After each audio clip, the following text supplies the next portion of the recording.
And I was telling myself, this is insane. I can't believe people are buying because of what they're saying on stage. We got to understand that the game has changed. So when it comes to Facebook ads, I think too many people are spending too much time learning. Like, I really do.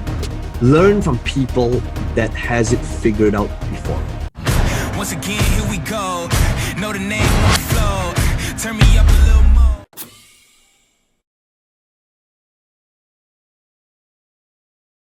Okay, so for the longest time, I never wanted to become a speaker. I've always seen myself as this shy, introverted kid my entire life.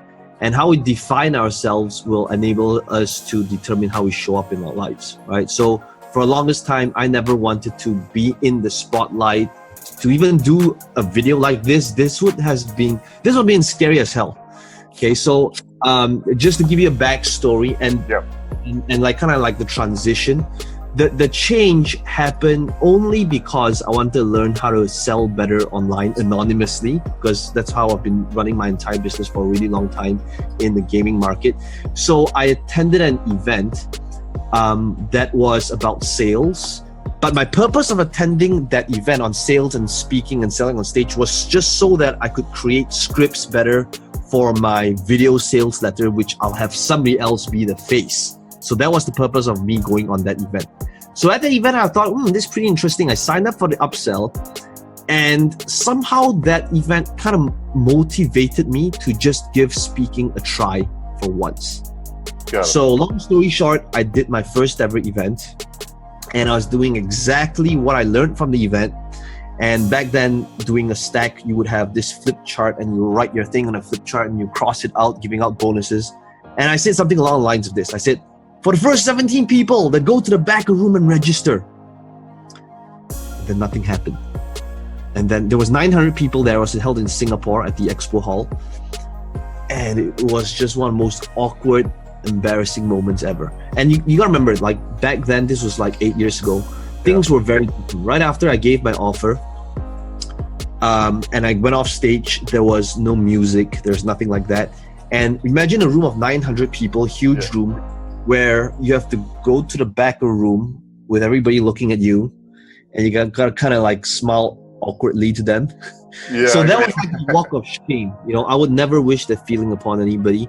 But that was when I realized that speaking on stage and selling were two totally different skills. You could be so good on stage and get a standing ovation and have nobody buy anything. And that's kind of like what I experienced. And many people come up to me saying, Peng Joon, that was an amazing speech. I loved it. I'm totally motivated, inspired. And then my mind was like, but why didn't you buy? Because, at that event, so here's what happened. I went to the back of the stage, at back room, and one of the organizers, the staff, so she asked me, so Peng Joon, do you know how you did? And I said, no, like, how do you do? And I kind of noticed she was avoiding eye contact, and she said, yeah, well, nobody signed up. So I thought, what's worse than nobody signed up if 3 people signed up, because then I'll still have to fulfill the event of one person sitting here, another person sitting there, another person sitting there, and it would have been horrible. But that was when I made a decision that speaking was not for me, that I didn't have the skill, I didn't have the talent, and I was like, I literally gave up at that first event until I met the organizer of the event, and we had a really deep conversation.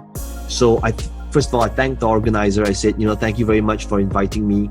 But as you can see, speaking and selling on stages is probably not for me. But it was a great education. It was a great learning process. Thank you for having me. And here's what he told me. He said this. He said, after working in this business for 20 years, we've worked with the best of the best people like Tony Robbins and Richard Branson and Robert Kiyosaki. And we've also worked with many average speakers, seen them come and go. And this is what he told me. He said, this is when an average person will quit. So you decide if you are average. And those words, I still remember exactly how he said it till today. And it was just like that. It was just a moment of decision that made me realize I didn't want to live an average life. And I said, I'm never gonna quit. I'm never giving up until I become world class at this. And it was just like that. I continued learning, I continued practicing, and I did pretty much every single speaker, training, selling event there was back then. I did them all. And I just kept going. I took up speaking gigs even if they weren't necessarily profitable, just to get practice. And I did whatever it took to just become better. And fast forward today, I've spoken in more than 20 countries all over the world, speaking, selling, and really becoming good at it only because I never gave up. So that's the story.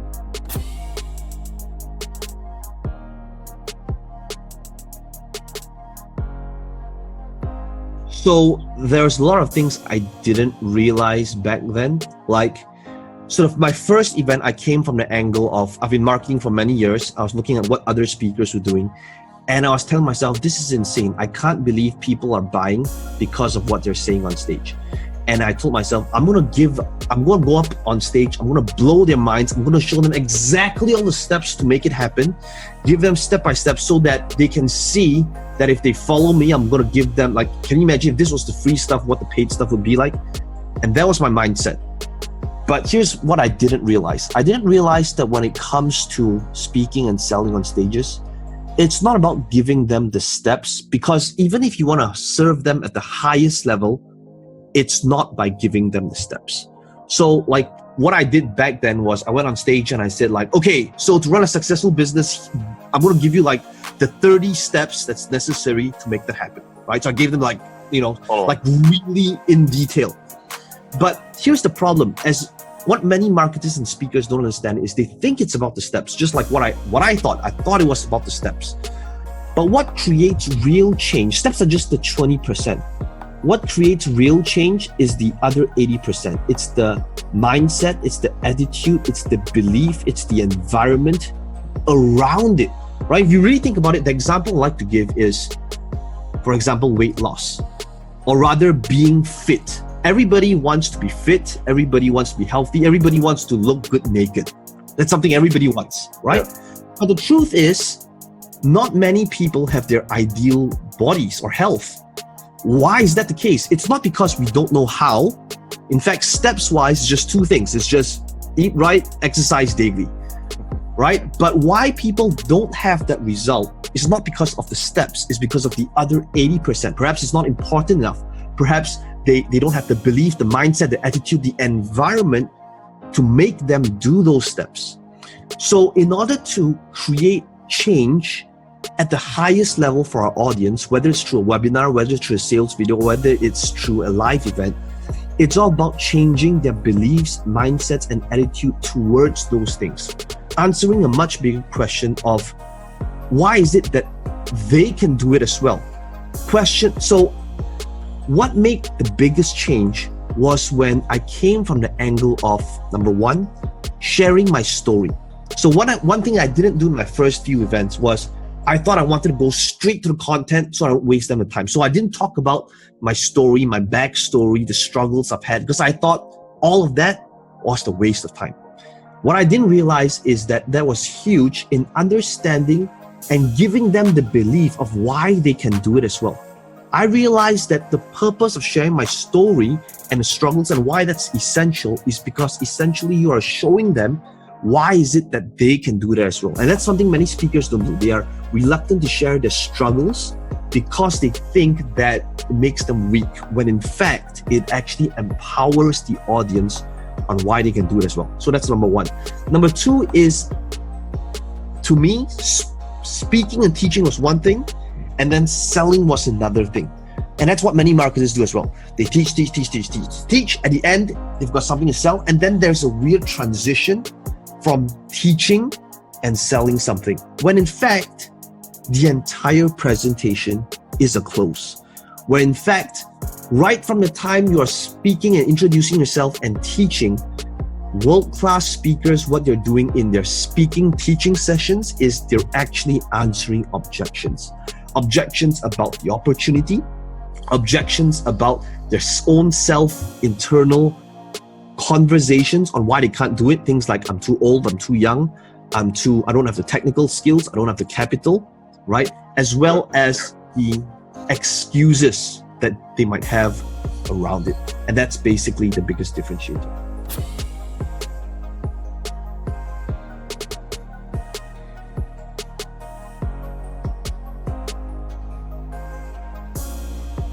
I believe that live events is key to scaling from 7 figures to 8 figures. I believe that's key. I may not necessarily believe that's key for somebody that's starting out. Somebody that's starting out, it's all about creating results for yourself and your clients first. And then with that, you can use live events to really scale and take you to the next level. So what I would recommend for somebody that's just starting out, in fact, it's not about creating the content either. Step number 1 is always about building your funnels. Always.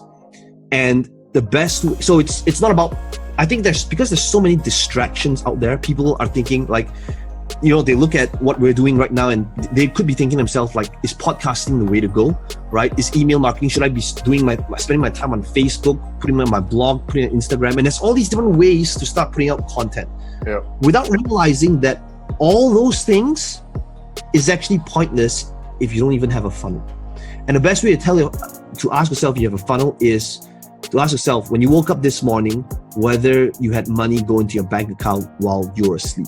And as cheesy as it sounds, if that answer is a no, that means your priority is not Facebook, it's not Instagram, it's not podcasting, it's not blogging, but to build the funnel first. Make sure you're able to get leads, make sure you're able to convert those leads into sales, and then you can start really thinking about your next big traffic strategy.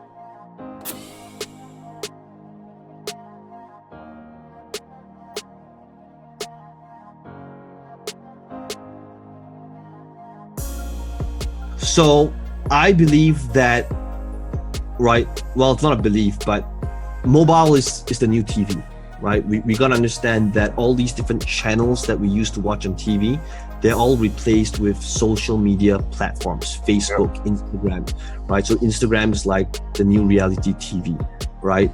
You've got new channels like Twitch, which is, a place for professional gamers to game and people watch them live. So that's like Sports Center, right? So YouTube is just, the soap opera, it's just the sitcoms. Facebook's just talk show. We got to understand that the game has changed. So when it comes to Facebook ads, here, let's first of all understand what an average Facebook marketer does, okay?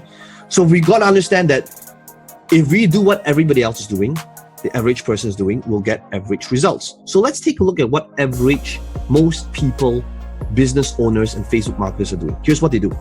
They run ads to a cold audience based on their interest, based on where they live, based on their demographics, right? That's what most Facebook marketers do.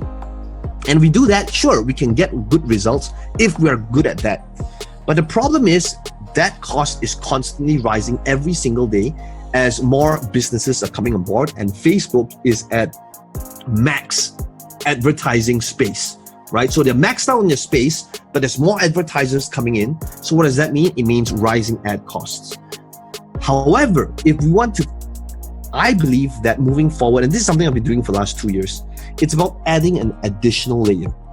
And that layer is about creating content so that we can add value first to kick off and start that relationship.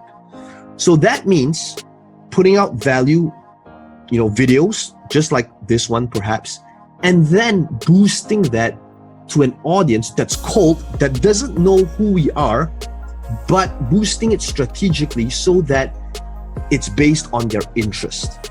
Okay, so we are going to boost that so that when people see it, it's not an ad, you're not asking for their email, there's no opt-in, there's no link, there's nothing. It's just starting off that relationship with value. Yeah. And then what's going to happen is with Facebook, you can create a custom audience to retarget people who have watched, say, at least 25% or 50% of your videos. Now, those audience that's super targeted, you can then run ads to get them to go to your opt-in pages, to your webinars, to your free gift, or to your tripwires, your lead magnet, right? So that is going to be a much lower cost. And because you started the relationship right, not by bribing them, right? They always say, ethical bribe. That's the past. That's like 7 years ago. Yeah. Today, it's all about having that additional layer to acquire leads at a much lower cost and to start the relationship right. So I actually released this new book 3 days ago. It's called Content Multiplier Formula.com. You can just go check it out. But basically, it explains this entire 9-step process, which is really publishing your content, automating it, and then having a system for monetization, which I believe this is, when you take a look at all of the marketers that's crushing it right now, in one way or another, look what they're doing. They're creating content, they're putting it out there, and they have a clear, solid strategy on monetizing that following. So it's not about the likes, it's not about engagement, but rather doing it to build value so that you can serve the people that wants to learn more from you.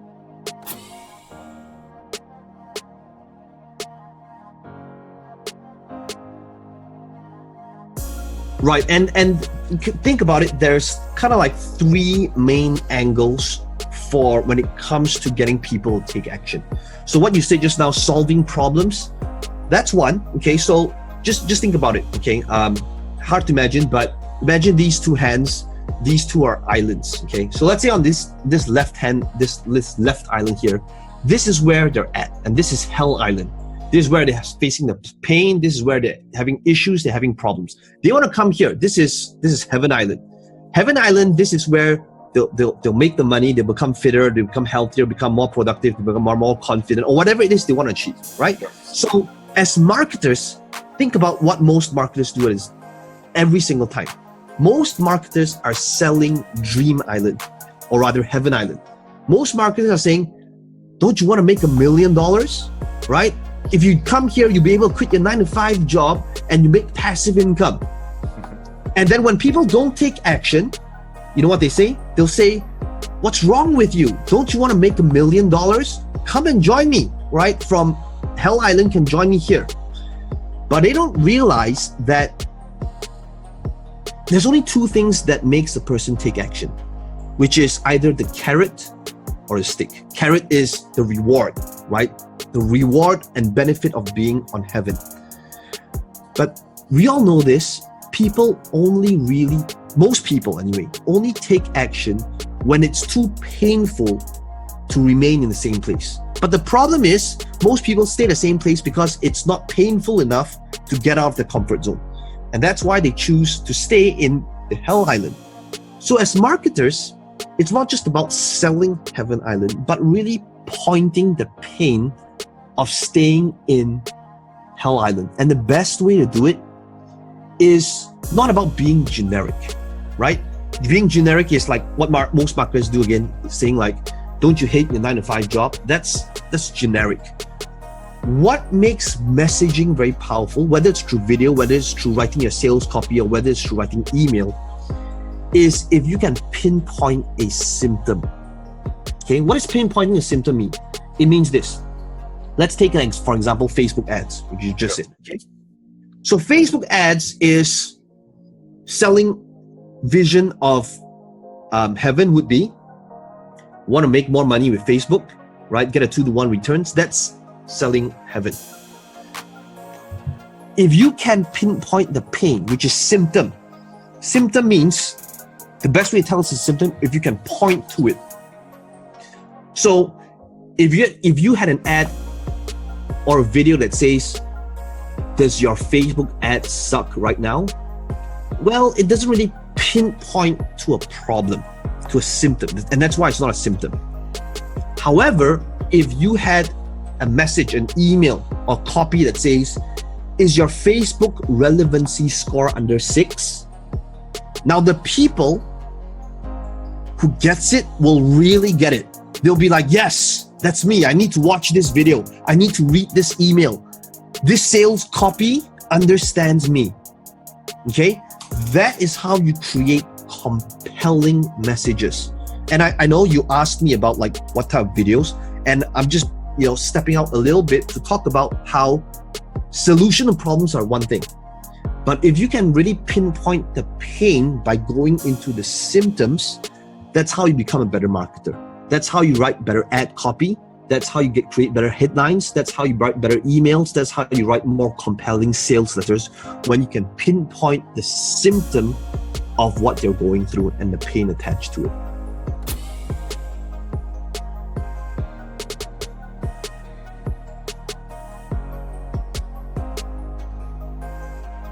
It's based on the same concept, yes, but what I realized people really wanted is they wanted like all the resources that come with it, which is like they wanted the Trello boards, they wanted the spreadsheets, they wanted the resources that I had with my team, the communication. How do I find the right person? What is the job scope that I use to post up to find the right fit? So I got my entire team to compile all the resources, and we put it in there as well, so that it's like an all-encompassing thing that helps people make that happen.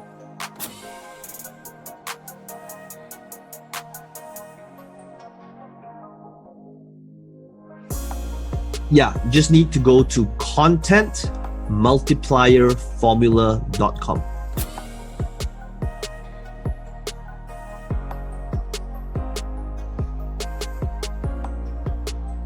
I think mentors and coaches are just so crucial in our growth. I think what most people do is they try to do things on their own. And if you really think about it, that's the reason why people fail. It's because they try to figure things out on their own. Like, I have coaches and mentors in pretty much every single aspect of life that I want to be good at.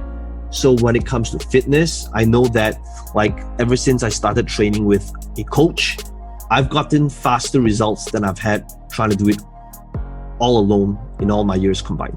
Same thing with trying to learn how to play golf. Same thing with public speaking. Same thing as investing in property. Same thing in marketing. Same thing in Facebook ads. Like, I know you probably can't see it, but like there's a whole ton of files up there, and they're all files on just going to workshops, boot camps, seminars, because I believe that's just so crucial when it comes to learning. Like for me, I'm a horrible reader, so it takes me like in 100 books that I read, I probably finish like 2 because I read really slow, and then I've got this whole ADD thing.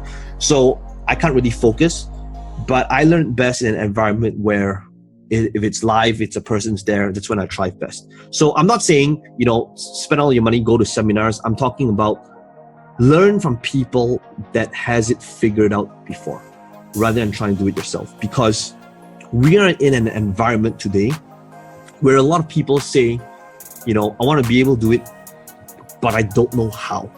The question today is no longer, how to do it, but rather, who do I find that has done it to learn it from? And that is going to save you so much more time, money, your sanity in getting much faster results. If I want to learn how to put out a podcast, I'm not going to try and figure things out on my own.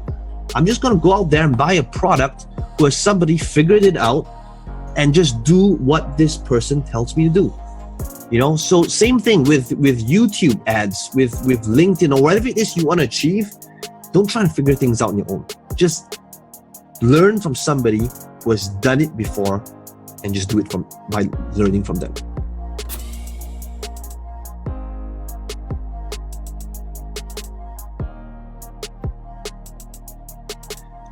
I think too many people are spending too much time learning. Like, I really do.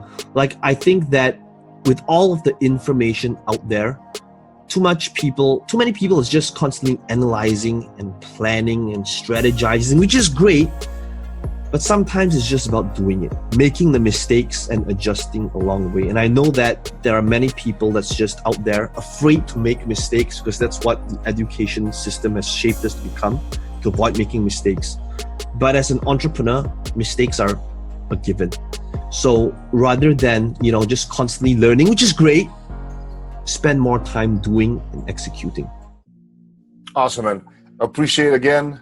Really, really helpful everything that you share with us here today, and I hope we'll see each other in the future. Well, thank you for having me. Had a great time. Appreciate it again. Thank you, my man.